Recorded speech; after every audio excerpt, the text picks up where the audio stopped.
taking you through this game here at Goodison Park today. The commentary team of Gary Neville and Rob Hawthorne. Well, no thermometer needed to take the temperature here today.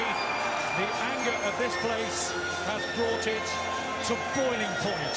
You can see the proliferation of pink cards outlining the injustice they feel at the 10.7 weeks of work wasted. But the international break didn't add to his worries. Jordan Pickford saving a penalty for England, and Jared Branthwaite captaining the under-21s here. Vitaly Mykolenko missed out on qualifying for the Euros with Ukraine. Ashley Young is one of 3 former United players starting. James Garner had a brief taste of senior football there, but Dwight McNeil wasn't kept on beyond his teenage years. Abdoulaye Doucouré's goals have already been crucial for Everton, and that will continue to be the case.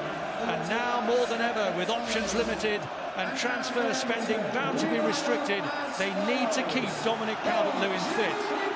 Seamus Coleman, out with a knee injury since May, is back in the squad, but there's no Amadou Onana, who is absent with a thigh injury.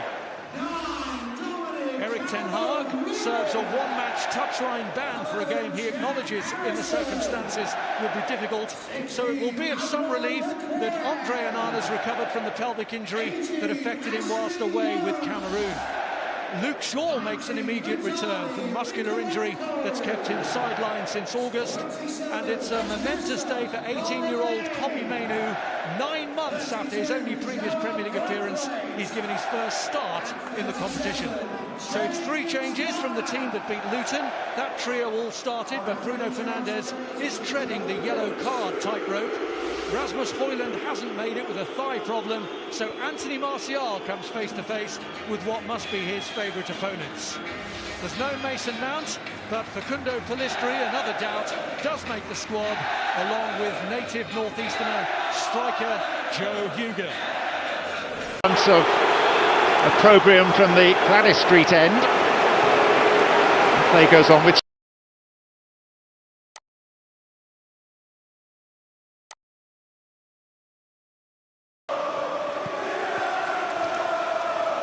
the instant analysis of that is that it goes right into the Premier League Hall of Fame in terms of the greatest goals scored in the competition.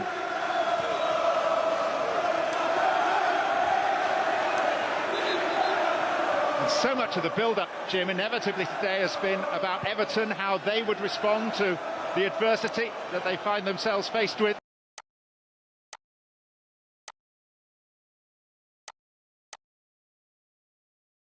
Goal.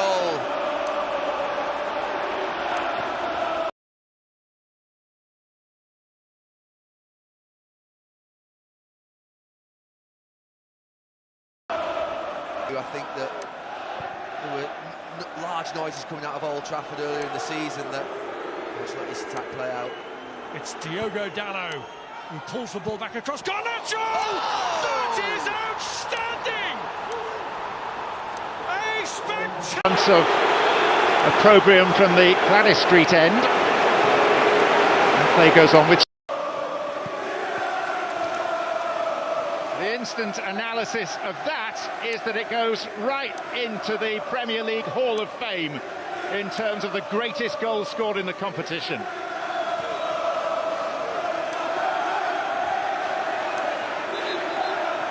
And so much of the build-up, Jim, inevitably today has been about Everton, how they would respond to the adversity that they find themselves faced with. I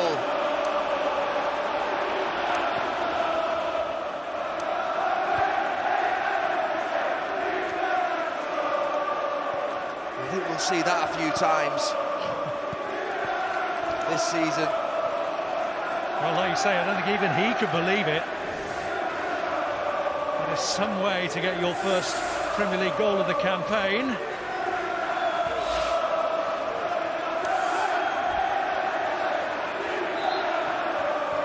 And coming into a seething mass of protest, that is some way to silence the crowd. Took everyone's breath away, that. Well, you knew what he was trying to do, and as he went up in there, you're thinking, oh no, here we go. I mean, he was running away from, like, moving away from goal, which made it even harder. It's one of the best you'll see. And I was just talking about Kobe Mainoo, he interrupted him. I mean, I was saying there's a clamour earlier on this season from Manchester United fans to bring in a midfield player, and the talk internally at Old Trafford was that if Mainoo hadn't got injured, that they may not have brought Amrabat in because they think so highly of him, and Erik ten Hag loves him. And he sat there in that Manchester United midfield in front of Maguire and Lindelof.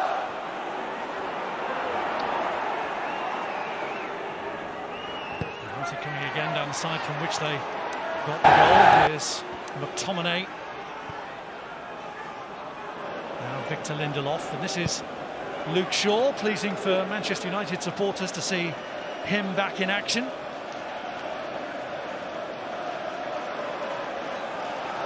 Played in the first couple of matches, but since August has been unavailable to Erik ten Hag. Yeah, they've missed him defensively, but I think even more so connecting on that left-hand side where it's been blocked really at times.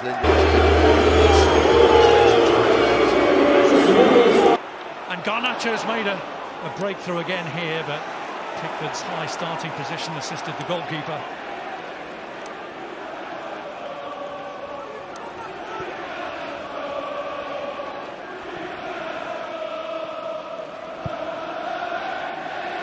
There's Mikalenko. Maguire just pushing Abdoulaye Doucouré out of the way.